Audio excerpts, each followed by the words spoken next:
Hello, good evening, नमस्कार। मैं बबीता त्यागी, ICS coaching centre के इस यूट्यूब चैनल पर आप सभी का स्वागत है। और जैसा कि आपने आज थंबनेल में देख ही लिया होगा, दोबारा से एक बड़े स्तर की वैकेंसी आ गई है। CHSL combined higher secondary level पे एसएससी ने फिर से एप्लीकेशंस इनवाइट की हैं और फिर से एक बड़ी नौकरी देखने में, जैसे कि आप देख ही रहे हैं, इस साल का आखिरी महीना पकड़ते पकड़ते कितनी सारी बड़ी नौकरियां आपने देखी। पोस्ट ऑफिस में वैकेंसी आई, केंद्रीय विद्यालय में वैकेंसी आई, एसएससी सीजीएल के एग्जाम्स आपने देखा चल रहे हैं और अब एसएससी सीएचएसएल की वैकेंसी भी आज से आपको पता होगा, जितने स्टूडेंट्स तैयारी कर रहे हैं, कि फिर से इसकी एप्लीकेशन के लिए इनविटेशन इनवाइट कर लिया गया है। तो आप ये देखिए कितने बड़े लेवल पे सरकारी नौकरियां आ गई हैं और आज ही रिजल्ट आया है, अभी थोड़ी देर पहले। CHSL जो पिछला एग्जाम था, 20 वाला जो एग्जाम था, उसका रिजल्ट फाइनल आज आ गया है। तो कितने सारे घरों में आज खुशियां पहुंचेंगी और अब कम से कम उन्हें आगे की तैयारी CHSL के लिए नहीं करनी पड़ेगी। तो बहुत खुशी की बात है। बहुत सारे स्टूडेंट्स होंगे जिनका आज सिलेक्शन का लास्ट जो एक था कि भाई नंबर आ जाए तो फिर आगे तैयारी ना करनी पड़े, तो उनके घर में आज ये खुशी का माहौल होगा। जो रह गए हैं वो दिल छोटा ना करें, आज आपके सामने फिर से एक दोबारा से मौका आ गया, गोल्डन अपॉर्चुनिटी है। तैयारी करें और आगे बढ़ें। तो देखिए फिर से ये है सरकारी नौकरियों का फिर से खुला पिटारा और ये बहुत बड़ी खुशखबरी है। अगर आप इसको नोटिस कर पाए तो सरकार ने जो बात कही थी, पीछे आपने पढ़ा था न्यूज़पेपर्स में कि लाखों की तादाद में वैकेंसी जो है वो आएंगी, ये बात बिल्कुल सच साबित हुई है। और सच हो भी क्यों ना, क्योंकि 2024 है चुनावी जो है वायदे करने का साल। तो उन वायदों में से कुछ तो पहले पूरे करने पड़ेंगे ना कहीं तो सच्चाई दिखानी पड़ेगी। ये अच्छी बात है, जितने लोग पढ़ रहे हैं, जितने स्टूडेंट्स तैयारी कर रहे हैं, उन्हें फायदा मिलने वाला है उनकी तैयारी का। जो लोग 2020 में पेंडेमिक के चलते नहीं कुछ कर पाए, या 21 जिनके हाथ से आधा निकल गया, अब 22 और 23 ये 2 साल, 22 तो ऑलमोस्ट जाने वाला है, फिर भी बचे हुए एक एक दिन की कीमत है और अभी बचे हुए हैं 20-22 दिन। तो ये टाइम प्लस अगले साल के आने वाले कुछ महीने आपकी जिंदगी में बहुत बड़ा परिवर्तन करने की क्षमता रखते हैं। अगर आप तैयार हैं कि भैया हम अपना जी तोड़ मेहनत कर देंगे, तो बहुत मेहनत से पढ़ने का समय आ गया। समय को वेस्ट करना बंद करें, फालतू के कामों में व्हाट्सएप पे या फेसबुक पे या इंस्टाग्राम पे अब फिलहाल नहीं रहना चाहिए। किसी भी यंग बच्चे को जो कि तैयारी कर रहा है, जिसका एक सपना है कि मैं अपना करियर अच्छा बना पाऊं, तो इन सबसे कट ऑफ होके अगले 6 महीने खूब मेहनत कर लीजिए, क्योंकि अगले 6 महीने आपकी पूरे अगले 40 साल को संवारने की ताकत रखते हैं।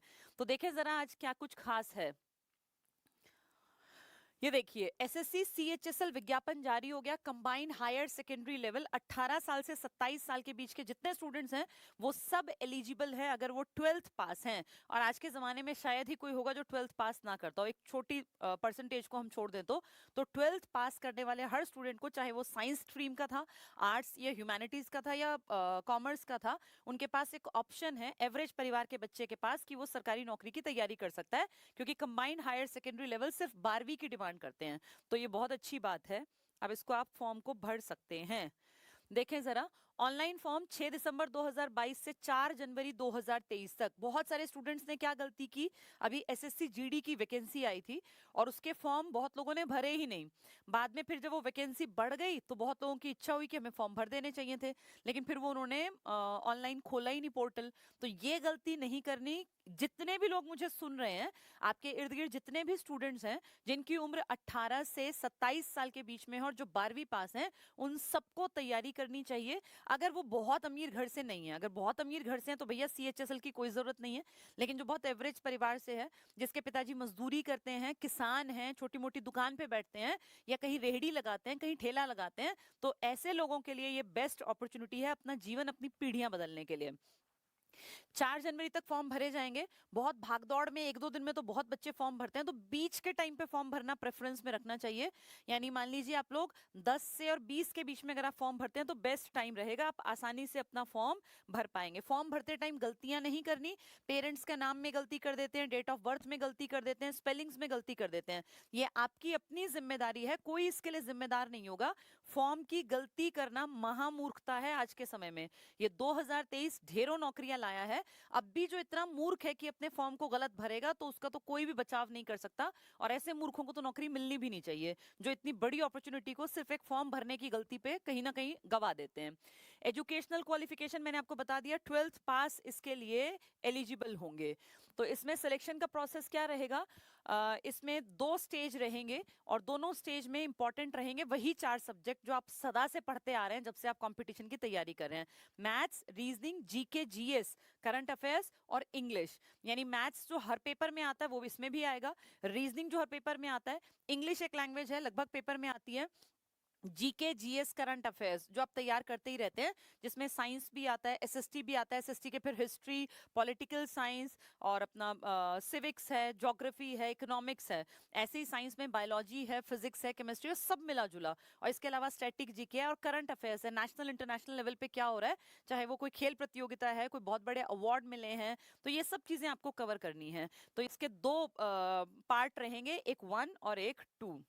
इसमें क्या कुछ रहेगा देखिए, फर्स्ट पार्ट में इसमें 4 सेक्शन रहेंगे, 25-25 क्वेश्चन होंगे, एक क्वेश्चन कहने को एक क्वेश्चन है लेकिन नंबर उसके 2 हैं, तो 50-50 नंबर के 4 सेक्शन बना दिए, यानी 200 नंबर का पहला पार्ट रहेगा। 25-25 क्वेश्चन, 25 आएंगे जनरल इंटेलिजेंस के, 25 आएंगे जनरल अवेयरनेस के। अब जनरल अवेयरनेस लिखा है, इसमें थोड़ा जीके, थोड़ा जीएस, थोड़ा करंट, सब कुछ मिक्स आ सकता है।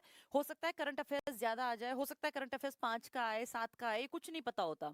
नेक्स्ट लिखा है quantitative aptitude, basic arithmetic skill, जो आपका मैथमेटिक्स का पोर्शन है। ये इंटेलिजेंस आपकी रीजनिंग को ही कहते हैं, इसी को मेंटल एबिलिटी कहते हैं, जनरल इंटेलिजेंस कहते हैं। तो रीजनिंग 25 क्वेश्चन आएंगे, 25 आपके जीके, जीएस, करंट अफेयर्स के, 25 आपके मैथ्स के और 25 आपकी इंग्लिश लैंग्वेज के। 25-25 क्वेश्चन का, एक क्वेश्चन के 2 नंबर हैं, तो ये 200 नंबर का पेपर हो गया, 50-50 नंबर हर एक सेक्शन के, 200 नंबर का। ठीक है, ये आपको अच्छे मार्क्स लेने की कोशिश करनी है, चाहे वो सिर्फ जैसे कुछ लोग कह रहे हैं कि ये सिर्फ वो होगा कि भाई सिर्फ पास करना है, लेकिन फिर भी आप मेहनत इतनी कीजिएगा कि चाहे पास हो, चाहे ये मार्क्स गिने जाए ना गिने जाए, आपको अपना बेस्ट देना है, क्योंकि यही सेम तैयारी सेकंड टाइम में भी काम आएगी आपके। देखिए ये आपका रहेगा टीयर 2 एग्जाम पैटर्न। इसमें मॉड्यूल 1 और 2 में देखो मैथ्स और रीजनिंग है, 30-30 क्वेश्चन आएंगे। तो पहले वाले पार्ट में तो 25-25 क्वेश्चन थे, नंबर 50 थे हर एक सेक्शन के, यहाँ 30-30 क्वेश्चन है और एक क्वेश्चन यहाँ 3 नंबर का है, तो आप लगा लीजिए 30 क्वेश्चन मैथ्स के रहेंगे, तो यहाँ पे 180 नंबर के हो गए, 30-30 60 हो गए ना, तो 60 क्वेश्चन 180 नंबर के, ये आपके 2 सेक्शन हो गए, मैथ्स और रीजनिंग। फिर ऐसे ही देखो सेकेंड मॉड्यूल है, इसमें इंग्लिश और जनरल अवेयरनेस, तो कोई फर्क नहीं है, 4 सेक्शन पहले हैं, 4 सेक्शन बाद में, बस थोड़ा सा मार्क्स में यहाँ पे चेंज आएगा। यहाँ आप देखेंगे जनरल अवेयरनेस के मार्क्स थोड़े से कम हैं इंग्लिश के मुकाबले, वो तो 30-30 आप देख रहे हैं, यहाँ 40 और 20 का कर दिया। तो कहने का ये मतलब है कि फर्स्ट पार्ट में चारों इक्वल थे, सेकंड पार्ट में मैथ्स, रीजनिंग और इंग्लिश की इंपॉर्टेंस थोड़ी सी ज्यादा है जनरल नॉलेज से, जनरल अवेयरनेस से। हर क्वेश्चन 3 नंबर का होगा, यहाँ ऊपर भी क्वेश्चन आपने 3-3 नंबर के देखे, यहाँ भी 3-3 के, तो 180 का ये सेक्शन। आपको दोनों सेक्शन की तैयारी वैसी ही करनी है जैसे कि आपने फर्स्ट पार्ट में की, क्योंकि वहां भी यही आया। क्या फर्क पड़ता है, कोई क्वेश्चन मान लीजिए किसी में 20 आए, किसी में 30 आए, 25 आए, तैयारी तो बराबर ही करनी पड़ती है ना, क्योंकि ऐसा तो है नहीं कि 25 में आप अलग पढ़ेंगे और 30 में अलग पढ़ेंगे, तो सेम ही पढ़ना पड़ेगा आपको। नेक्स्ट देखिए, तो मॉड्यूल 1 और 2 में 2-2 पार्ट हो गए, 2 पार्ट, पहले में मैथ्स रीजनिंग, दूसरे में जीके और इंग्लिश या जनरल अवेयरनेस कह लो इसको। सेक्शन 3 रहेगा कंप्यूटर नॉलेज मॉड्यूल, जो सिर्फ आपको पास करना है, इसके मार्क्स एज सच मैटर नहीं करते, लेकिन पास करना जरूरी है, क्योंकि अगर इसमें कोई पास नहीं होगा तो फिर वो आगे नहीं बढ़ पाएगा। तो ऐसा ना हो आप इनमें टॉप कर जाएं, ये आपका रह जाए। इसमें 15 क्वेश्चन होंगे, एक क्वेश्चन सेम 3 नंबर का होगा, तो 45 नंबर का ये हो गया, 15 मिनट में 15 क्वेश्चन, एक क्वेश्चन का की जो वैल्यू है वो 3 नंबर के बराबर है, तो 45। ऊपर भी 3-3 नंबर के ही हैं, ऊपर वाले तो बराबर है, मैथ्स रीजनिंग तो 30-30, लेकिन जीके और इंग्लिश में इंग्लिश को 40 दे दिया क्वेश्चन और इसको जीके को 20, टोटल देखोगे 180-180, इसके 15 क्वेश्चन 3-3 नंबर के, 45 नंबर के, 15 मिनट मिलेंगे, उन दोनों में 1-1 घंटा। ठीक है, नेक्स्ट देखें, तीसरा जो सेक्शन रहेगा मॉड्यूल 2, इसमें स्किल टेस्ट है, जिसमें टाइपिंग टेस्ट, भाई सीएचएसएल का मतलब ही टाइपिंग से जुड़ी पोस्ट ज्यादा आती हैं, तो टाइपिंग टेस्ट आपका रहेगा, जिसमें कि आपकी स्किल मैटर करती है, आपने कितना सीखा, कितनी आपकी गलतियां कम है, आप कितनी स्पीड से, क्योंकि यहाँ भी तो टाइम मैटर करता है ना, 15 मिनट और 10 मिनट, तो ये पार्ट ए और बी आएगा टाइपिंग टेस्ट। यानी टाइपिंग टेस्ट तो सबसे लास्ट की बात है, सबसे पहले आपको 4 सब्जेक्ट अच्छे करने पड़ेंगे, maths, reasoning, GK, English. GK का मतलब मेरा यहाँ जनरल अवेयरनेस भी इसमें ऐड है। उसके बाद सेकंड जो पार्ट होगा उसमें क्या करना है, मैथ्स रीजनिंग दोनों बराबर, इंग्लिश थोड़ा सा ज्यादा, जीके थोड़ा सा कम, पर तैयारी फर्स्ट और सेकंड में सेम करनी है आपको, कोई डिफरेंस नहीं होगा।